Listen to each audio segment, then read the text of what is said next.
We're going to have to start. Thank you very much. Please, can you take your seats?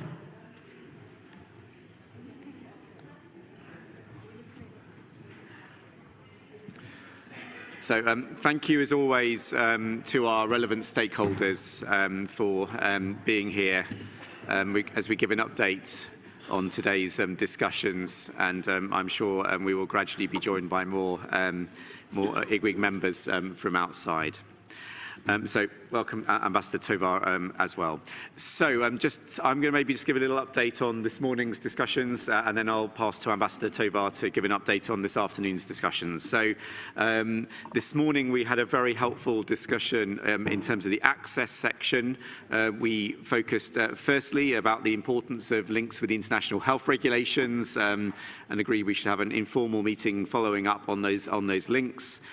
Secondly, we had a very productive discussion on laboratory networks and about, we obviously have the experience of WHO networks already, for example, in influenza, but also in other areas.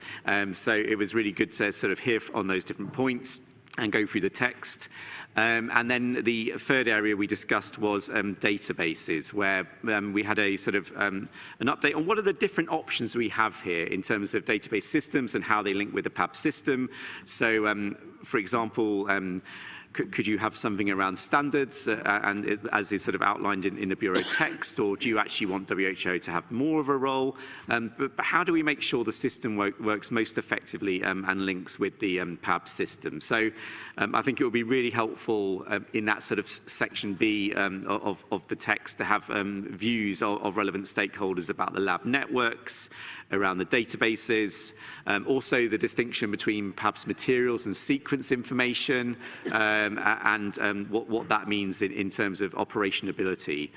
So that was the morning discussion, and is obviously a key part of this agreement. In the afternoon, I will turn to Ambassador Tovar in a moment. We focused much more on benefit sharing, but I will leave that for my co-chair. In terms of further discussions this week, we will shortly have an informal where we're going to hear back on different discussions we've had throughout the week in terms of the use of terms, for example, in terms of the scope and objectives of PABS, and also some other points where there has been follow-up, including on governance and the world of the advisory group that we've spoken about.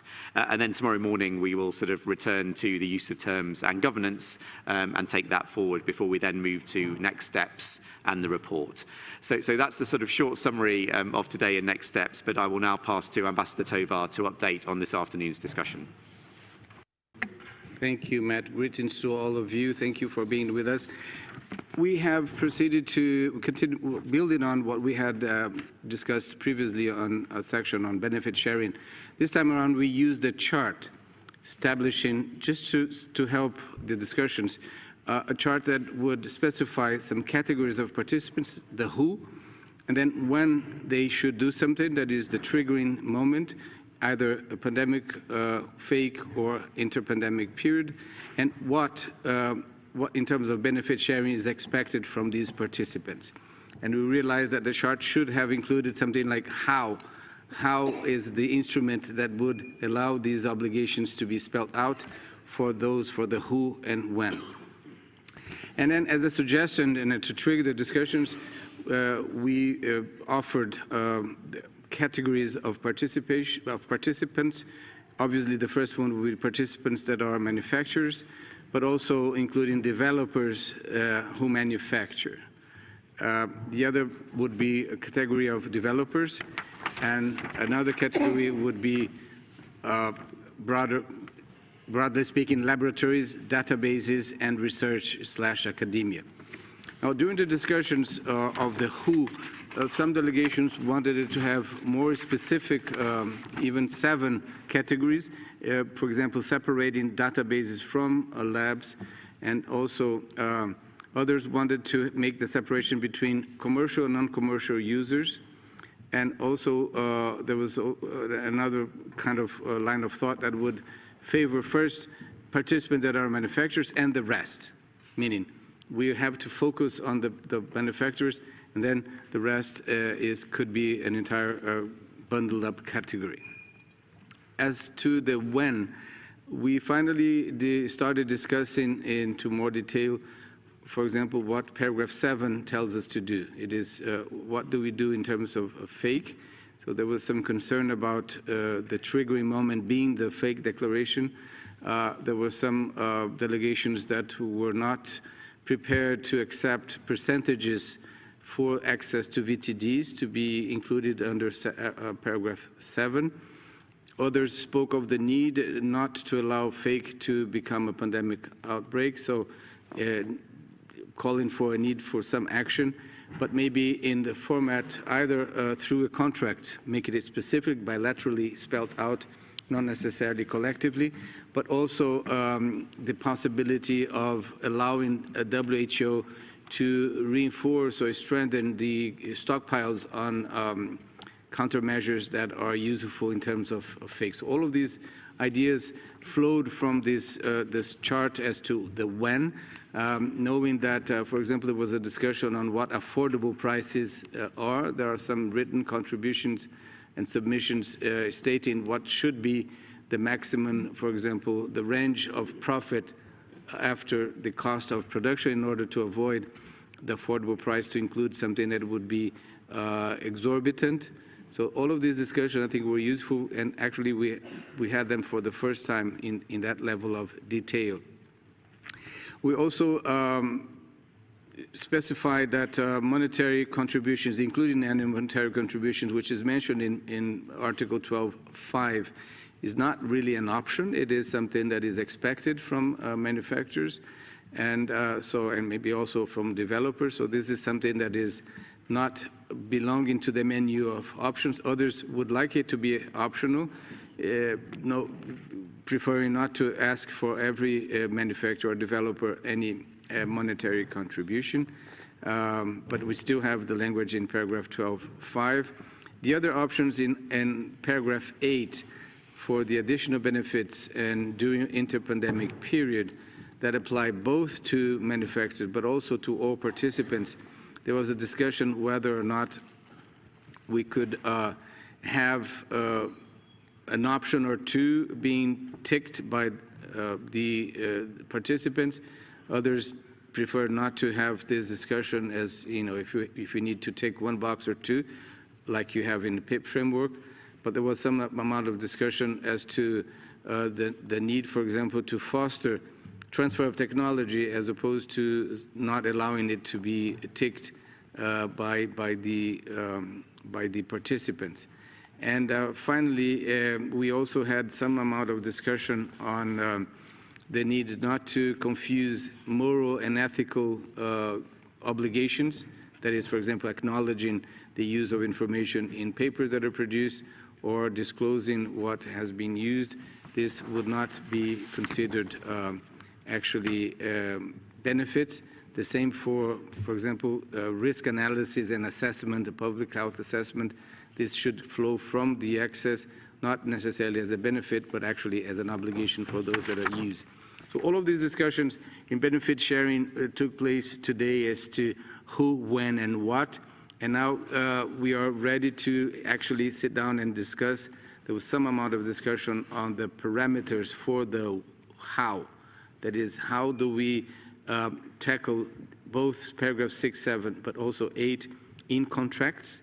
And do we need to speak always about contracts, or do we have another option that would be terms and conditions of use, knowing that it is important, and that was stressed by many delegations, the need to really build a system that spells out legally binding obligations for benefit sharing. This is something that has to come out of this system, whether or not it's going to be optional, whether or not it has some degree of flexibility.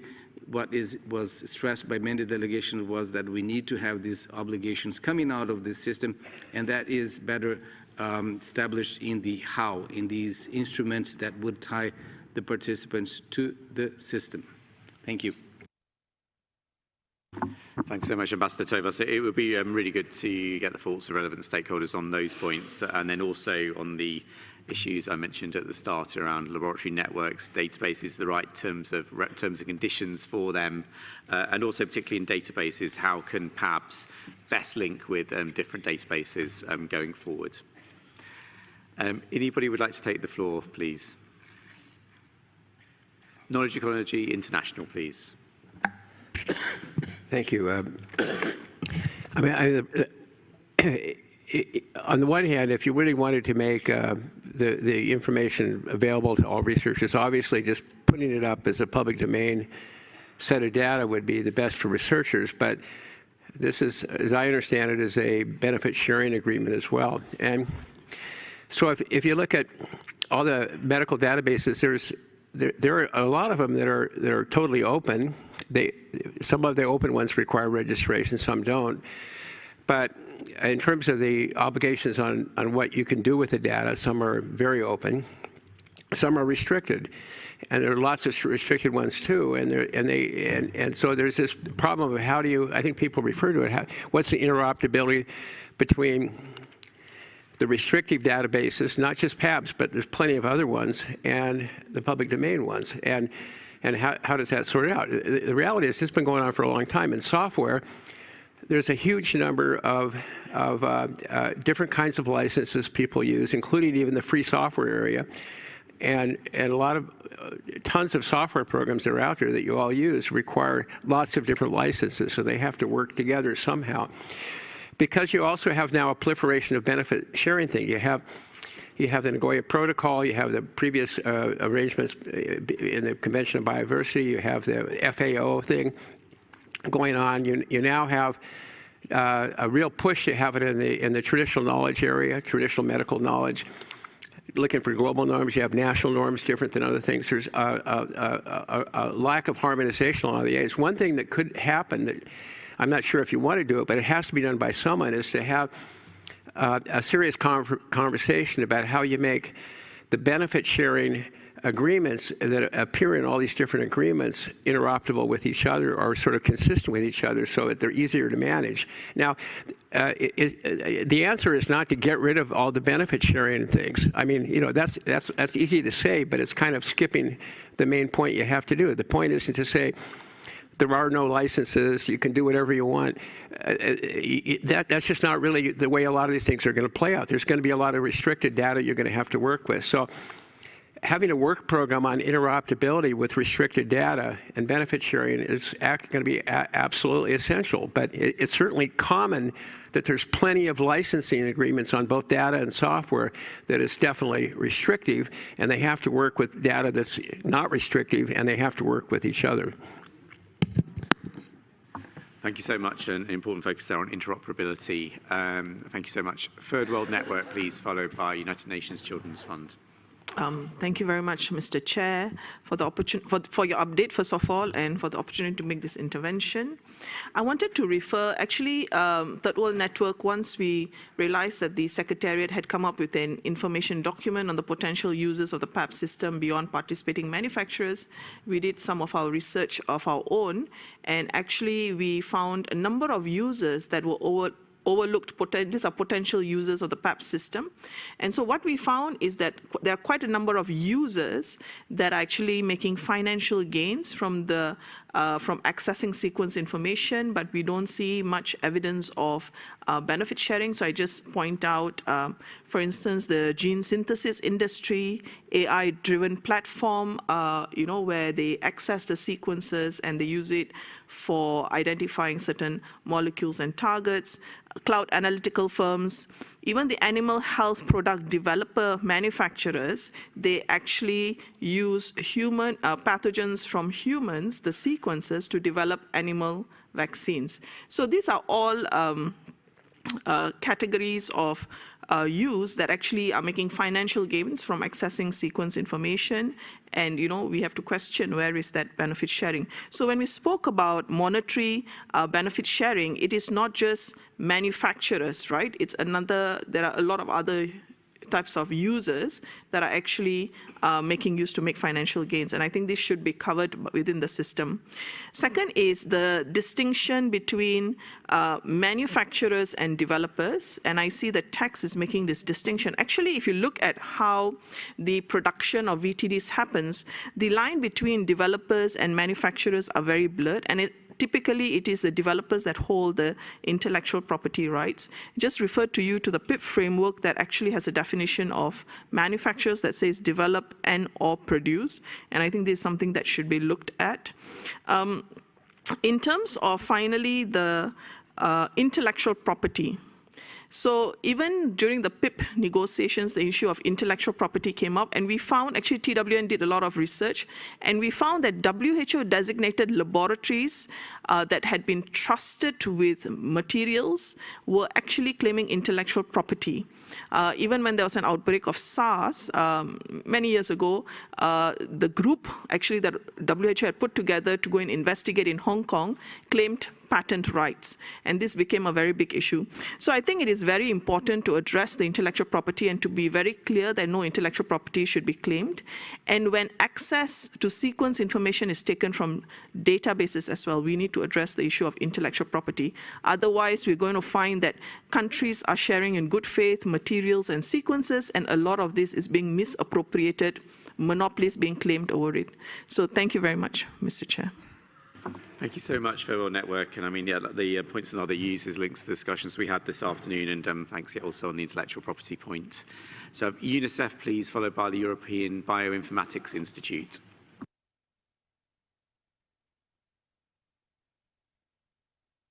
Thank you, Chair. Apologies if my video is not working. But thank you for the briefing and for briefing on the progresses about how the work towards the operationalization of the PABS and looking into the how section of the annex. I would like to underscore the importance of the transparency of the contractual arrangement. The pandemic response depends on the timely access to critical products, and this requires the contracts that are open and clear and structured to enable the collaboration with the PABS partners who are best placed to perform these functions as reflected in the Article 13 of the pandemic agreement. UNICEF bring unmatched operational strength, procured over 5.6 billion of supply and service, moving 2.7 billion doses of vaccine annually, and managing allocation around 30 manufacturers, supporting over 100 countries and importation deployment. Leveraging these expertise and capacities to ensure that we have a value of money principles, avoid conflict of interest, and avoid efficiencies will build the resilience. And the transparent and inclusive approach as you look into the term sheet will really strengthen the preparedness and guarantee the equitable access. Thank you very much. Thank you so much, UNICEF. Now I'm going to pass the floor to the European Bioinformatics Institute. I think may also be online. Yeah, thank you, Co-Chair. I'm not sure about my video. I'll carry on anyway. The world has benefited from the many thousands of biomolecular databases that provide the data with which our understanding and response to infectious disease has been and will continue to be guided. These databases thrive through the ease with which they can replicate, analyze, mix, propagate data, adding value in many substantial and different ways. Scientists, including those at the cutting edge of public health, rely on these data and the tools that use them. I doubt that any tool in use in molecular public health efforts has not in some way, directly or indirectly, used these databases. A requirement for controlling data mixing, onward sharing, and the limiting of applications would require databases to implement registration systems. And I sense that the notion of registration has come to serve in these discussions as a proxy for the existence and checking of compliance against restricted terms of use. A database that disallows the propagation and onward use of data limits the application, reach, and the value of those data that it hosts. Databases that do not require registration for data access exist in a network of highly interconnected databases. Databases that require registration have few such links. Interoperability is low where there is registration. Registration and authentication adds friction. It reduces trust amongst those using the system. It would need to be implemented across thousands of databases. As for most of these pathogens are only a small part of the scope, many databases simply wouldn't implement, and the value would be lost for all. Ultimately, today's outbreak data are tomorrow's tools with which the world will tackle public health challenges and are a component of benefit sharing. Disconnected and siloed databases with no connection in any time frame into the open system would provide a dead end for the valuable data that they collect and ultimately damage benefit sharing. Thank you, Chair. Thank you so much, European Bioinformatics Institute. And I mean, databases, both the issue of registration and interoperability, are obviously incredibly important and part of the discussions we have been having. I'm just going to pause just to check if there's anybody else in the room or online who would like to speak. Knowledge Ecology International, please. Yeah, I mean, I agree with the previous speaker that if the data is just freely available, it's best for researchers.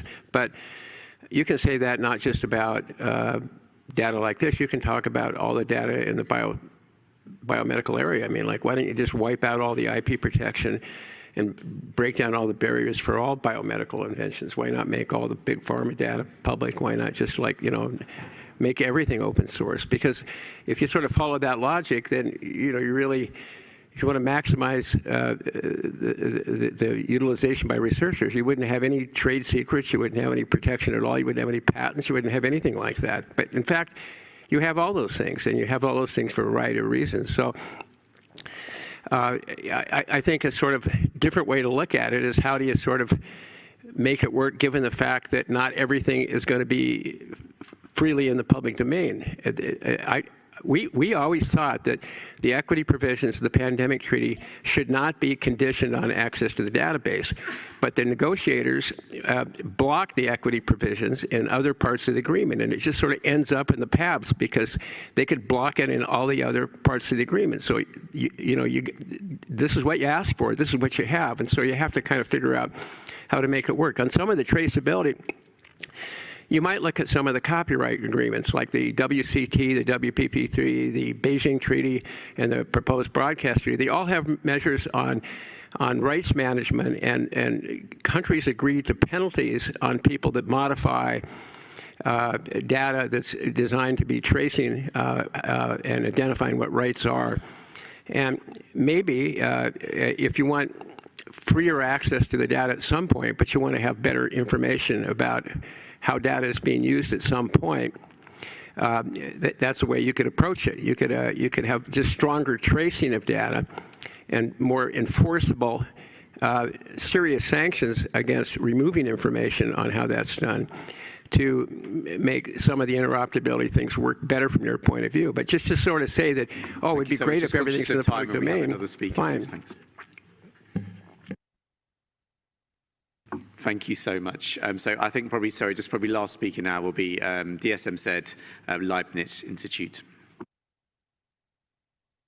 Yeah, thank you, co-chair. And again, following on this conversation around open data, you know, one of the big push for open data in the public sphere and for open publications, open knowledge sharing over the last 20, 30 years, and in fact, on every single continent in the world from the ministries of research, is it's really expensive to produce data. It is not something that just, you know, grows on trees. And because the public taxpayer has paid for that data, there's a more obligation that I can't sit on it. And so the requirements of the grants that I have say you have to put this data into the public sphere, and the databases that are set up, their public mission is to share and to make that data interoperable. And that's because it's not my money that paid for that data, that paid for that database. It's society's, and that has to return back to society.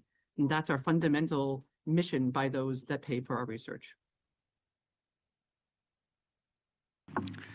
Thank you so much for that intervention, and to all others who have spoken. And we've really appreciated your input on each of the last 4 days. And I know we have the end of the session tomorrow, where you will join for the report and closure. So thank you so much. Lots of issues to think through. I think you've touched on so many of the important points that we discussed this morning, and your expertise is critical as we take this process forward. So a big thank you to all of you, and I hope you have a good evening. And for those in the room, we'll reconvene literally in about 5 minutes for the informal that will be chaired by Vice Chair Madeline. Thank you so much.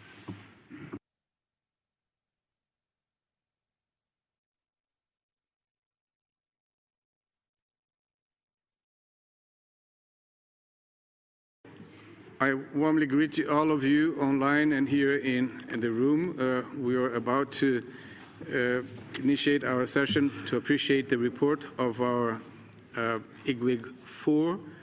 We had a very productive week of discussion, week of also mapping of our positions. We were enriched by submissions and inputs that were brought to our attention in various formats, formal and informal. I must acknowledge also the invaluable support of member states that play the role of facilitators.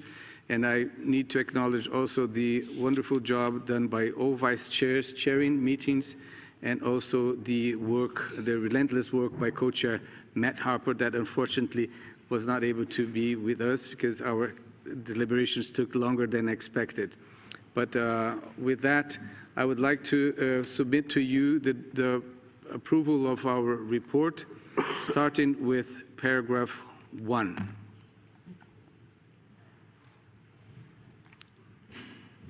If there is no objection, we could proceed to greening paragraph 1.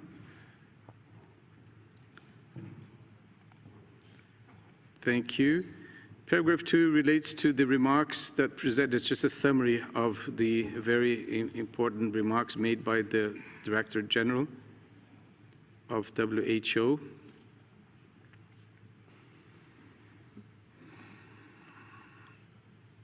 And there is this reference of our mandate to submit a PABS annex to the next World Health Assembly. So if there is no comment, we can proceed to greening paragraph 2.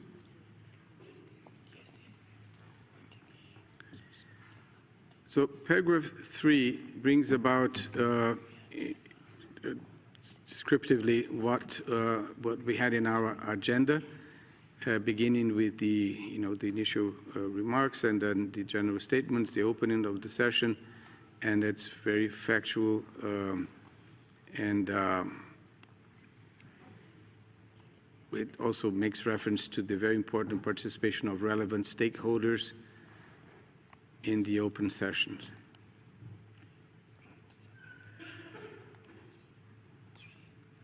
It's also, as you see as the last line, we have somewhat innovated this time around. We were able to hold an extended session with the stakeholders, relevant stakeholders, and we realized that they needed more information on what was going on. So that extended session provided more room for interaction rather than just a passive account or just questions by them. It was really interactive, and we had the advantage of having the participation of IGWG members asking questions and responding to questions that were posed by the relevant stakeholders. So if there is no objection, we will proceed to greening paragraph 3.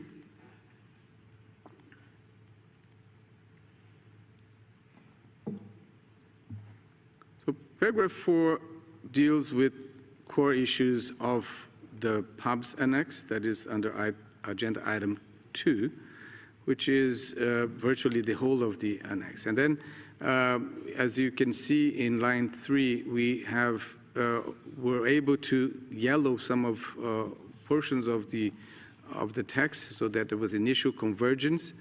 You recall that the color yellow indicates that initial convergence. That doesn't mean that everything is agreed, but there is first acknowledge the fact that we were able to discuss, sometimes more than twice, second, third reading, and then we agreed that it was initial convergence, and we captured that in color yellow. We also had a number of new submissions, but also previous submissions, and not only submissions, but inputs from IGWG members that dealt with various parts of the PABS annex.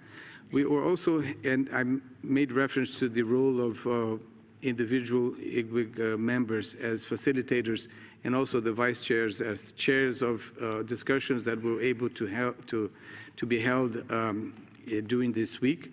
And they dealt with many issues, very important issues, starting with scope and use of terms, modalities of access and benefit sharing, governance of the PABS system, and a possible advisory group, as well as proposals for draft contracts for the PABS system. There were more than one proposal of full contracts. This was an important item of submissions and elements that were submitted by member states.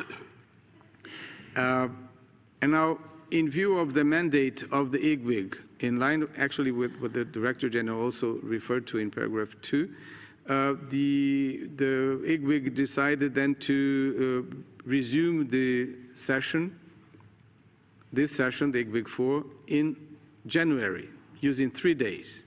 We're trying to be, maximize not only time but resources. There was concern about PBAC and the EB, the Executive Board of WHO, taking place right after that date, on the 28th onwards, before the IGWG 5. So, but there was this idea that we needed more time to deliberate. And while we would also resort or continue to resort to informal discussions and consultations and reaching out to regions and cross-regionally in order to find more convergence. So the idea of having this resumed session in January has to do with a possibility of continuing to find this initial convergence in many other portions of the annex. And yes, we were also able to agree that the Bureau could propose some sections, some topics, some charts, some tables, things, elements that could help these discussions, both formal or informal, during the intersessional period, but also during the resumed session of IGWG 4. If there's no comment on paragraph 4, we will proceed to greening it. Paragraph 5 deals with requests of technical information to the Secretariat. So we're still, these pieces of information will be helpful for us to conduct our informal discussions, and also will be essential for our resumed session. And they deal first with the interaction between the IHR, the International Health Regulations, and the PABS system. There was an initial discussion on that, and then there was the need to have more information, more technical inputs for that, for our deliberations here at IGWG. And also 2 other very important future participants, that is labs, laboratory networks, but also possible WHO recognized sequence database. So the request was first for labs to have, possible structure in terms of reference, and with regard to sequence databases, approaches for possible WHO recognized sequence database for the examination of the members, and then see what we will do and how we will proceed to orchestrate the existing databases or move into creating some layers that would be PABS related. This is still an initial process. That's why we're framing this as technical information for us to be able to deliberate in due course. There's no other comment. There's no comment on paragraph 5. We proceed to greening it. Paragraph 6 reflects agenda item 3, which was a request from 2 relevant stakeholders to have their names changed, slightly changed. So we respected that request. There was no opposition to that change of names for these relevant stakeholders, and that will then be part of our deliberations under item 3. And then I think we can green these items.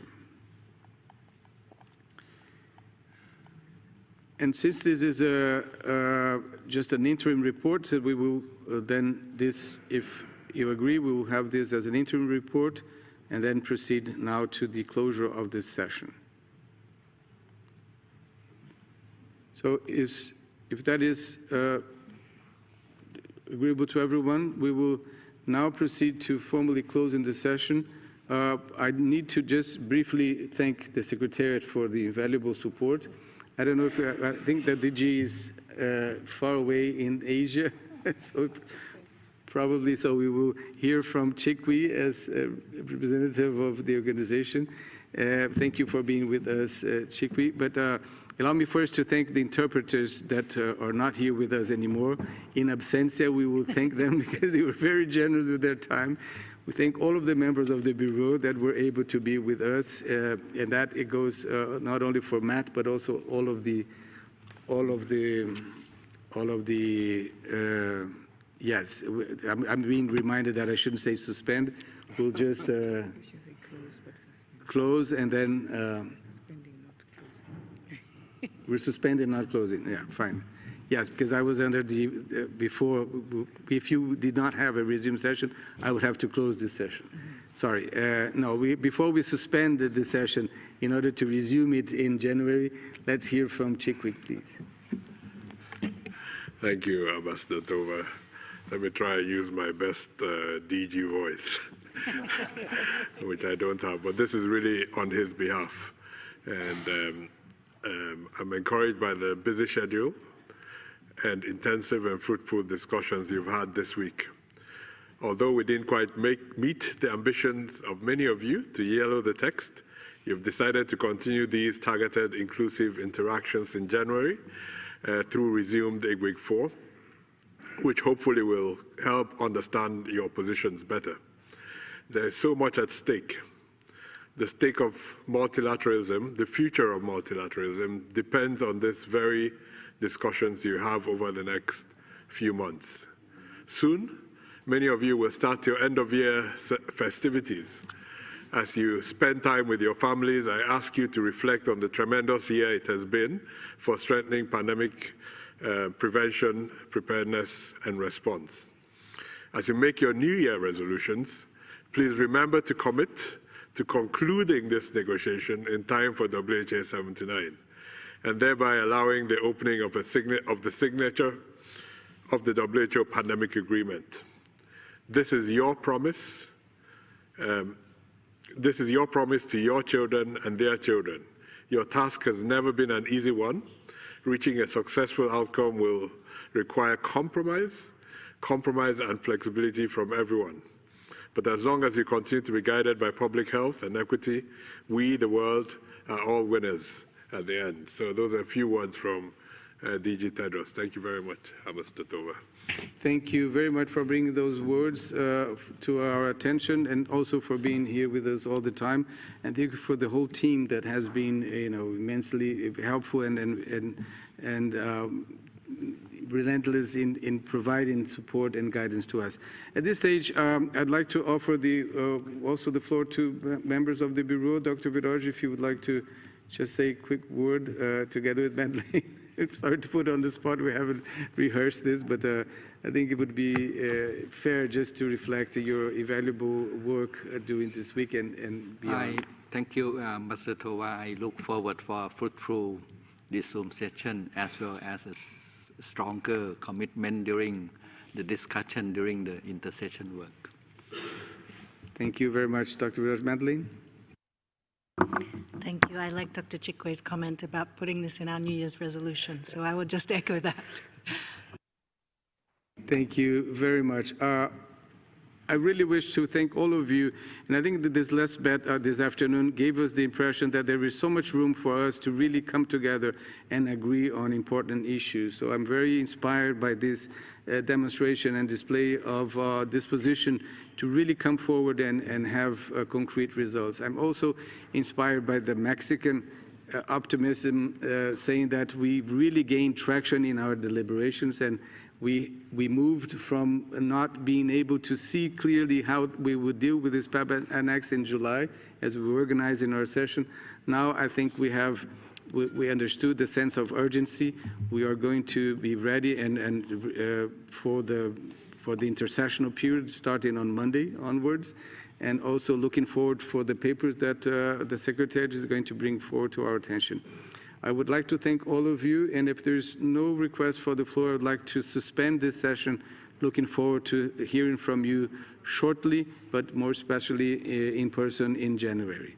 Thank you very much. This meeting is suspended.